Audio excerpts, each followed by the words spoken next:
And now I'm delighted to actually be moderating the next session, and these are some wonderful industry friends of mine who are going to join to the stage. Most of them, I think, have actually spoken here at ITB Berlin before. And really, we are going to be talking a little bit about embracing inclusivity for growth, right? So this session really endeavors to look at tourism as a powerful driver, and in order to get to its full potential, we really must ensure that it's accessible to all.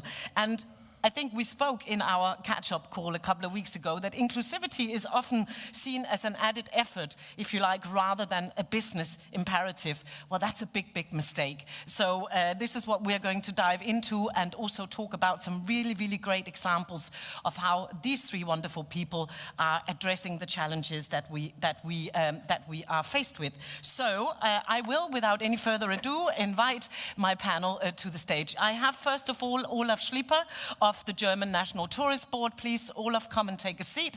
And then I have Neha Aurora from Planet Able. Please, Neha, come along. And I have also, I'll sit here, please, if that's okay. And then I have Claudia, last but not least, Claudia Janseli, who is with TUI in their Tours and Activities Experience Department. So thank you very, very much for being here this morning. Shall we give them a warm hand, please? Thank you. Now, inclusivity making sense to your business. When we spoke a couple of weeks ago, I asked if Neha might kind of kick us off here, because we really want to look at, first of all, we want to look at this from a business perspective. Let's be very practical. Everybody wants to know what's in it for us, how are we going to make more money? That's fine. If we can make both good money, but also be much more inclusive, then surely it's a no-brainer. That's what we were thinking. So, Neha, may I go to you first and ask you to set the scene a little bit for us? Why does it make sense to give a damn about the situation, if you like? So, well, before we talk about like how big the market is or the business potential, let's look at how many people does this market include. So we are talking 1.3 billion people with disabilities all over the world, and plus 1 billion people over 60, half of them have a disability. And when you include their friends and families, it's like 25% of the world population holding $13 trillion of disposable income. But is the industry really creating products and services for them? That is the question. I mean, we have over 700,000 hotels. We have over 100,000 museums all over the world. And we have so many online transactions, like 68% of them are done online. But how many of them are accessible to these people? So it is like a big business opportunity that is lying in front of every one of us, and we are not taking it.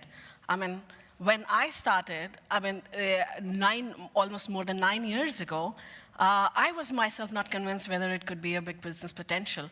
But over the years, we have realized disabled traveler actually spends 30% more money than a non-disabled average traveler. Oh, there you go.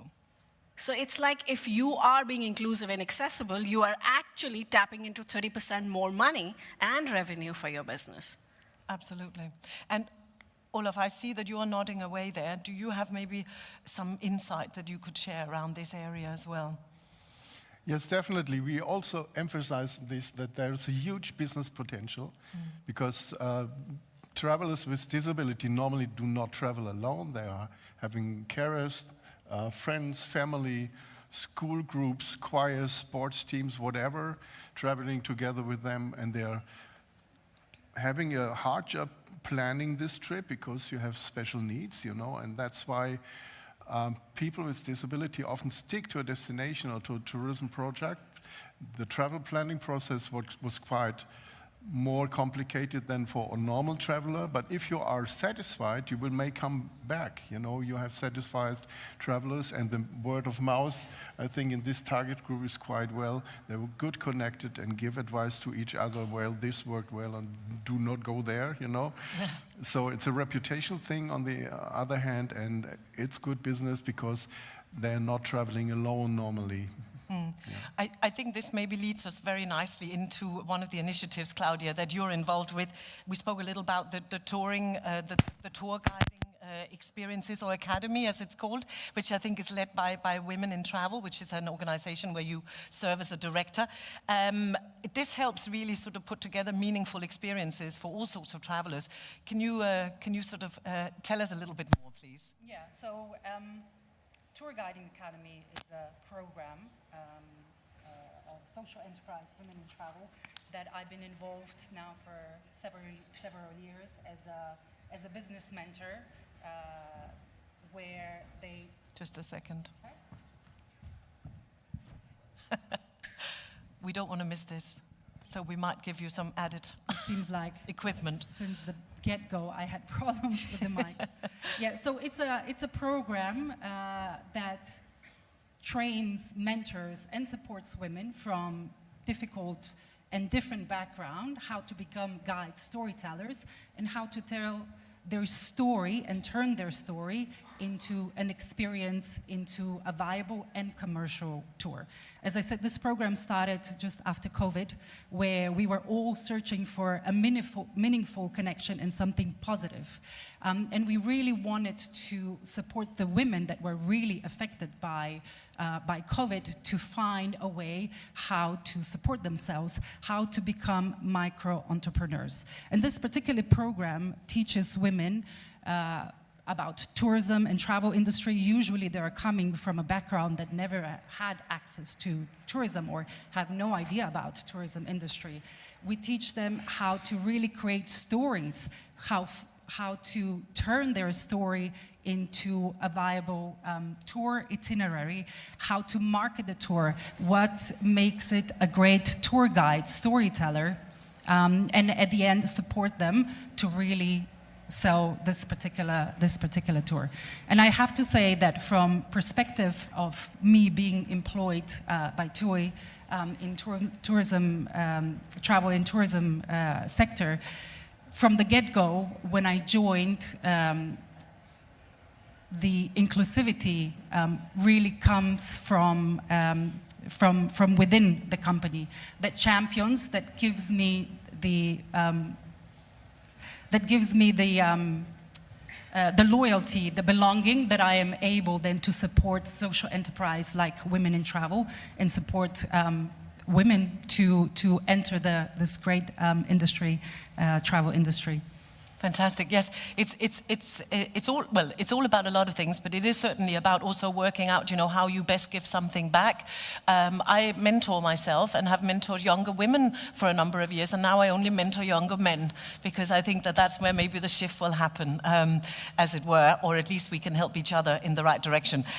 Olaf, I want to talk a little bit about the German Tourist Board, because I know that you collaborate with a lot of international partners, and so I want to know, what does the role in events like you mentioned this Accessible Tourism Day? What's the point of that, and why does it make a difference? Can you tell us a little bit about that? Yeah, tomorrow we will have the Accessible Tourism Day at ITB in the City Cube, a whole day covering different aspects of accessible tourism. So you are invited to come there. It will start at 10:30 a.m. and it will last 6 hours until 4:30 in the afternoon. So if you are interested, you're welcome to come.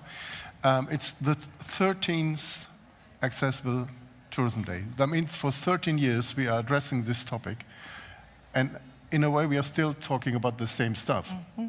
It's not that nothing happened, but it's still a very long way to go to convince people. And I'm glad that we have so many young people here, because it's very important to sensitize and train staff in tourism in an early stage so that they know that it's really a business potential, but it's also necessary to have the right knowledge to understand the needs and to address the needs of people with disability needs in a professional way on the one hand.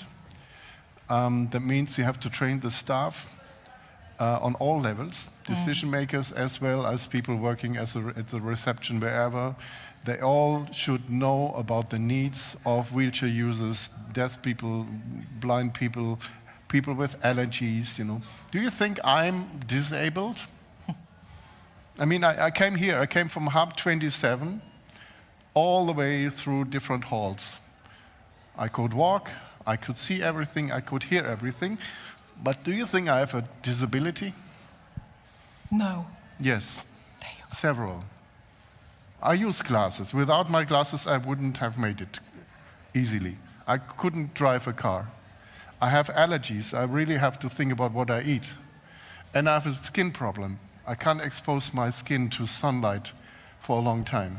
So even for me, it's a planning process where I go as a tourist. You know, and so knowledge is very important. It's not just the wheelchair user. We see often also in the science, you know, the target group has a huge variety and combinations of disabilities. And if it comes to inclusion, it can be even more combinations. You can have a black people being gay sitting in a wheelchair with different needs. So even it's a wider picture we should address, but even it's complicated enough to just focus on people with disabilities as we have it in a more focused definition. Yeah. I like that. It is very much step by step, but the better we get, the more we will understand that there's so much in this. Again, back to Angelica's keynote there on abled and not, as it were, and also the apparent and the non-apparent. We want to talk a little bit, I want Neha to come back to you. We wanted to also talk a little bit about the public and the private sector working together, because we need one another, right? We need this partnership to actually come together. And I wonder if you can sort of elaborate a little bit on that, what your thoughts are, and if you have some examples of where this might be working particularly well. Okay, so... Small question for you there. No, I mean, the thing is, we all need each other, and if we are looking at building an inclusive world or an inclusive travel or hospitality industry, collaboration is the key. But the problem that has been over the years is the public institutions have laws, they have compliances, and the private institutions do follow those laws and do comply. And they claim, hey, we did everything, we are compliant with everything, and we are done. Don't ask anything more out of us. So the whole focus is on legal compliance instead of being customer-centric. Like, as a disabled consumer, having a disability visible or invisible, just to add, I have an invisible disability myself. But then the whole focus is legal compliance, not on being a customer. And as much as the public institutions have to build policies, have to build laws, but the private industry have to have internal leaders that drive the change for accessibility and inclusion. You need to have disabled people in the leadership to drive that internally. You cannot just do one project, hire an external consultant who is perhaps an academic, having no idea about what the real ground reality is, which happens in most parts of the world. And in emerging countries, they are not even proper consultants, to be honest, who are even exposed to cross-disability dynamics. Like they say, oh, we are experts on wheelchair accessibility, we'll help you with that, and done. Like you go to, we are experts on digital accessibility, we are done. But then you cannot have this one-dimensional approach and talk about an industry or public-private institutions working together to drive that change. You have to have a holistic outlook, a holistic policy in which people with disabilities are involved. Like in 2023, we did a stakeholder consultation at United Nations Vienna. Olaf was also there. And the biggest finding was what an establishment or an industry or institution considers that we are doing everything right and we are meeting all the requirements, but the disabled consumers' needs are not being met. So the room had all stakeholders from the industry and people with lived experiences from developed countries and emerging countries.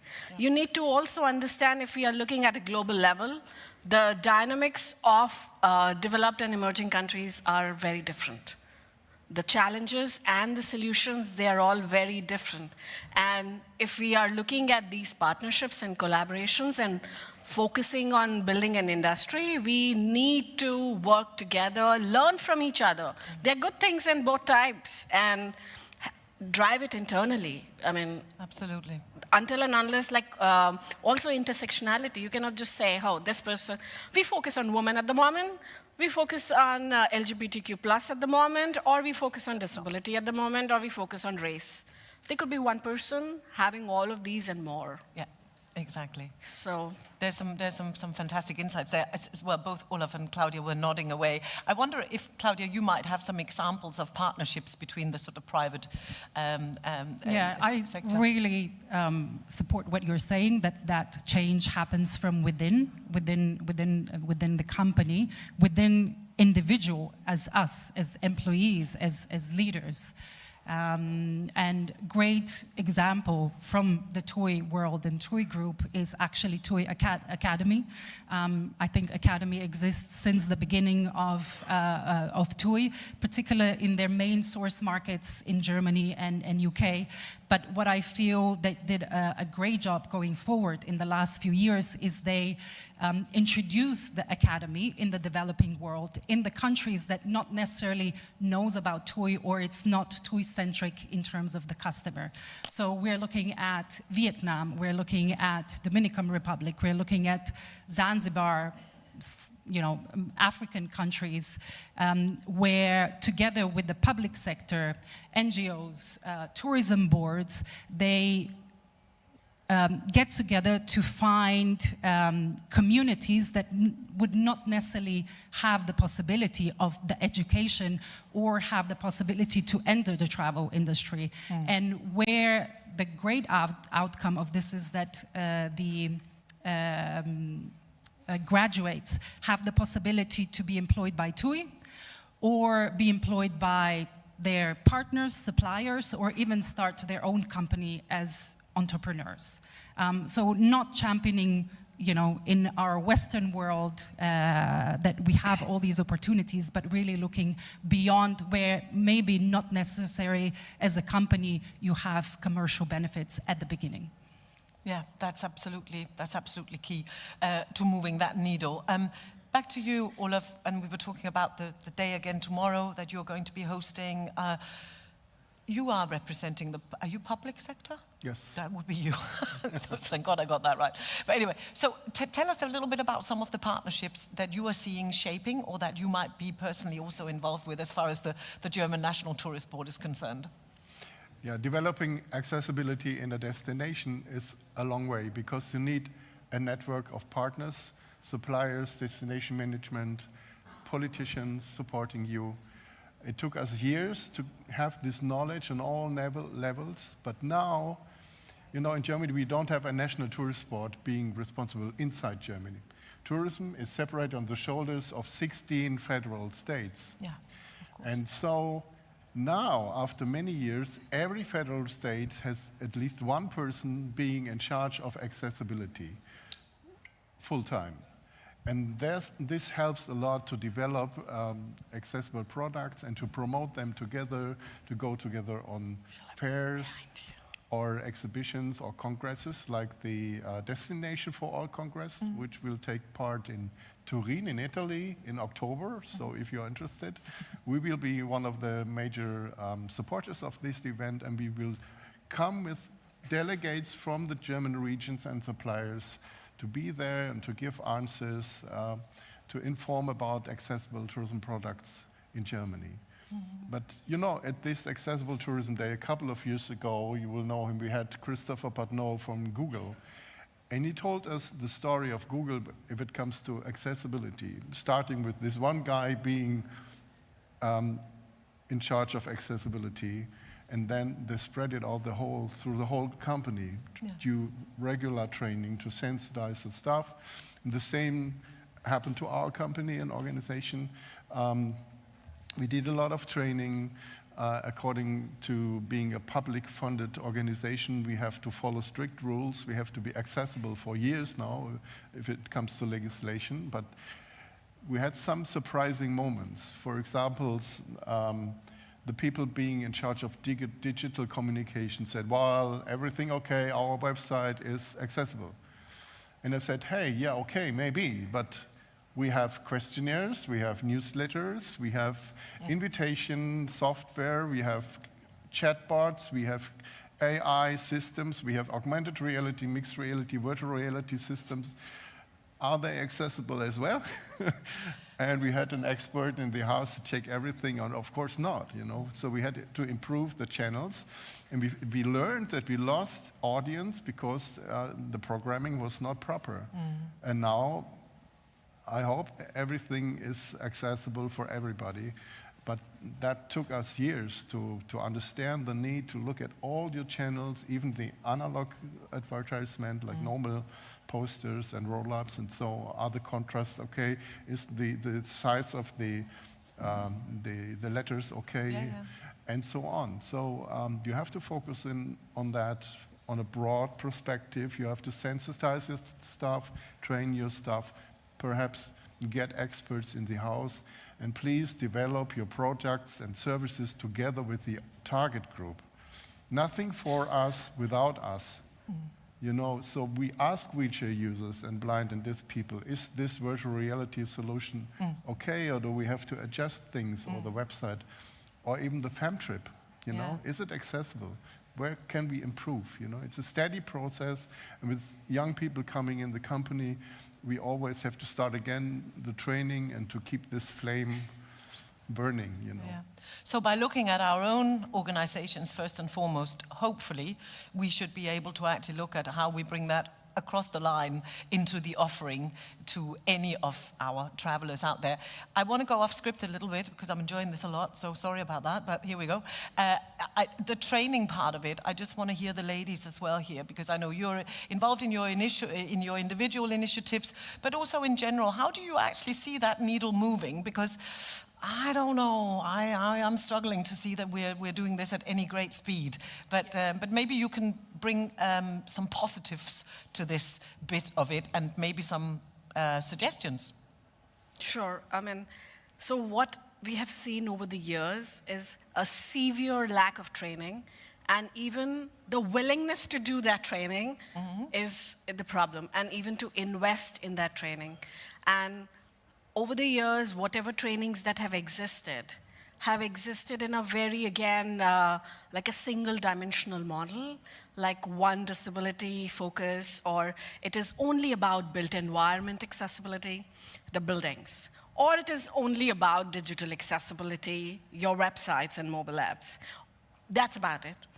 And this is also, we are talking in, say, Europe or US, because the laws are there, or the European Disability Act comes into force in June 2025. So everyone is now getting panicked about digital accessibility. What do we do? And US is, of course, ahead of the curve, but there is still so much they can do, because inclusion or accessibility is not something you do it and close the box and you're done. We are accessible. No, it doesn't work like that. It's a journey. You have to keep on going. You have to keep on improving. And there are use cases that keeps on coming. And what lacks, especially in the tourism industry, is the on-ground experience of the trainers. Most of it is pretty academic. Most of it, I like, nothing against the academicians, they're great. But you have to know what is happening at the ground when, say, a deaf person is checking in. Or what is happening when a blind person is making a payment. Or how they are navigating a resort by themselves. Or how is a wheelchair user being treated by the staff. The building could be completely accessible. But then if the staff doesn't know the right body language or the right verbal language, like you pointed out, it's all a waste. It's not being accessible. So it has to complete the whole like circle of built environment, digital, information, communication, and human accessibility. And you cannot choose one in between that. And each training has to be holistic, covering all disabilities. Like, we always talk about accessibility being wheelchair users. Yeah, I know. That's less than 10% of the disabled population. Great. Like, what about the 90% of the people? Yeah, absolutely. So we used our own experience of operating on the ground to make destinations, hotels, museums accessible by design. Because even as a travel service provider, we have had to train everyone right from the first day, whether it's a driver, storyteller, or a hotel staff. Like, these are like every touch points of the customer journey. The trip does not start when they reach a destination. No. The trip starts when when a person thinks, hey, I want to travel. Yeah. Can they find the appropriate travel content accessible to their needs to make an informed decision? Can they go to a platform where they can book it by themselves without anyone's need? Can it be as seamless as or smooth as a non-disabled traveler? Can they just decide on a Friday evening, hey, let me book a ticket for like 12 a.m. on a Friday and go for a weekend getaway? I bet we're a little bit off that yet. But this is definitely what we're working towards. I want to just get Claudia in as well on this, and we're sort of maybe back to, you know, your academies and the training that you've set up for particularly women through your work with women in travel. Maybe dive in a little bit further whilst we still got a few minutes left. Yeah, it really is bringing these stories and different perspective into the mainstream organizations like TUI, like Expedia, like Google, exactly.